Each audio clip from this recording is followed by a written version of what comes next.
One of the hardest parts of this infertility journey has been feeling plucked from my peer group, and while all my friends and colleagues seem to be getting pregnant at the drop of a hat around me, I haven't managed to achieve that dream. At work, I work in a large office, and there are many young women there and as it turned out, there were a whole bunch pregnant at once, and it was getting really tough. So I used to just turn the radio on, stick my headphones on, and try to drown out the baby talk, because it's not their fault that they're pregnant, but that was my coping mechanism. So in a journey like this, unfortunately there are negative experiences with other people, because everyone seems to have their 2 cents on what you should and shouldn't be doing. And to be honest, there's millions that I could pick from, because there's been a lot of that for us in the 8.5 years. But I'm going to pick a gentler one. And that was a guy who was acquaintance saying to us that we were such naturals with kids, and that he found it really selfish of us to put money and careers first, that we should be having children.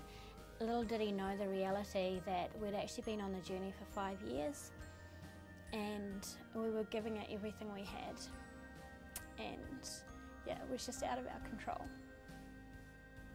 Dealing with insensitive comments or even well-meaning advice can be one of the most difficult aspects of coping with infertility.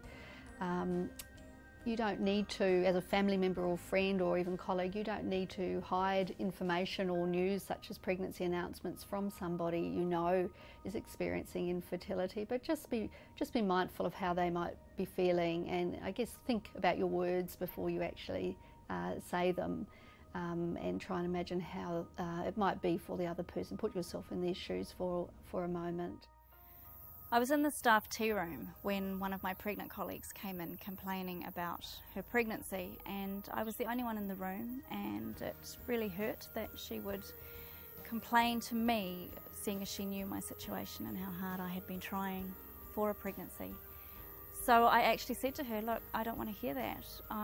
You know that I've been trying so hard. I think it's fabulous that you've achieved your dream. She immediately took it back, and so I was really proud of myself for having said something. It was the first time I think I'd done that, and it felt good to stand up for myself. Another good thing to do is to consider how they may feel at family and other child-centred occasions. Still invite them, but be understanding if they can't attend, or maybe can't attend for the whole time. It's also a good idea, if you can, to organise some activities that are adult focused, and to just make sure, I guess, that the conversation isn't only around babies and children, but broader range of topics as well, to help people feel more comfortable. When you've got family around you that's having babies, that's one of the hardest things, because you can't shut the door. You can't hide.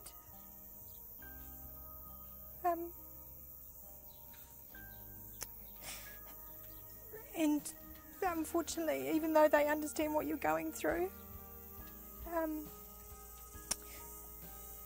anything they say is never the right thing.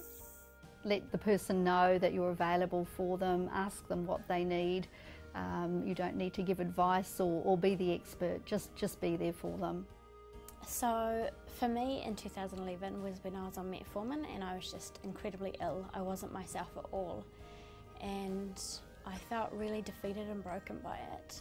And my mother-in-law picked me up from an outing with friends because I just wasn't up to driving, and I remember just sitting in her front seat and just crying, tears streaming down my face, because I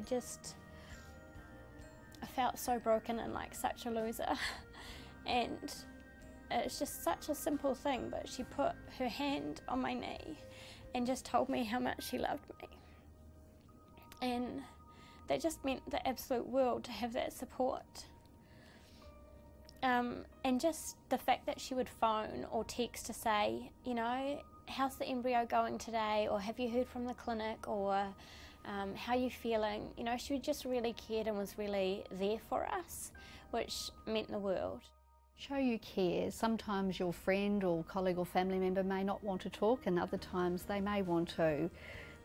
Sometimes a card in the letterbox or a bunch of flowers on the doorstep is just a good reminder to them as well that you're there when they need you and that when they're ready to talk. Other ways to show you care as well can be to encourage that person to look after themselves, so encourage their self-care, nurturing time, offer to go for a walk with them if they'd like some company to do that. And you can also learn about their experience, read up on what they're going through, read up on the fertility treatment, ask them for some ideas about websites and books that might be helpful and help you to understand a little bit more about what they're going through. And then my friend Nat, I don't know, there's just so many countless ways that she was there for me. You know, when we started IVF, she gave me a little Pandora charm and a card just saying that they were in this with us and that they were cheering us on and that they couldn't wait till we had our baby and they could celebrate. And to have that kind of care, you know, means the world. Ask. If you're not sure what to do, just ask, and hopefully you can get some ideas then which will help you to feel more confident to be able to step in and offer some support and some care. At the start I never told people kind of what you're going through, or you might say that, oh, you were having problems, but you don't go into it too much. And in the end I realised that I guess the more you tell, the more you get off the chest, the better, and the better you can deal with it, and they can understand and they can deal with it as well. Partners can often play a really key role in being able to communicate with family and others about what you need and what support would be helpful. So communicate with partners and, as I say, let them take a bit of a lead role in terms of letting others around you know what they can do to help.